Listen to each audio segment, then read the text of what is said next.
A 6-month-old infant with a known diagnosis of Apert syndrome presents to the emergency department with severe respiratory distress and stridor. The parents report that the child has had progressive difficulty in breathing over the past few weeks, especially at night. Physical examination reveals a high-pitched wheezing and reduced air entry. The infant appears cyanotic and is using accessory muscles to breathe. A preliminary diagnosis of obstructive sleep apnea is considered due to the child's history and symptoms. Considering the associated genetic syndrome, what advanced diagnostic method should be prioritized to investigate the potential underlying cause of the infant's severe respiratory symptoms? A.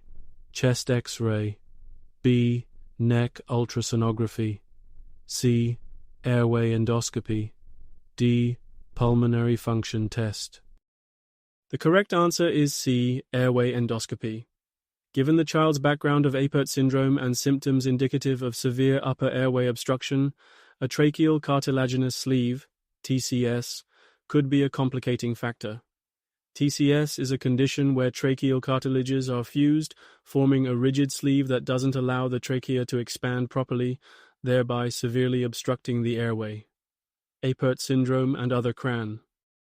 If TCS is confirmed during airway endoscopy, the treatment plan may involve surgical intervention to alleviate the obstruction. It's crucial for a multidisciplinary team, including pediatricians, otolaryngologists, and geneticists, to collaborate in managing the child's condition, addressing both the immediate respiratory concerns and the broader needs associated with Apert syndrome.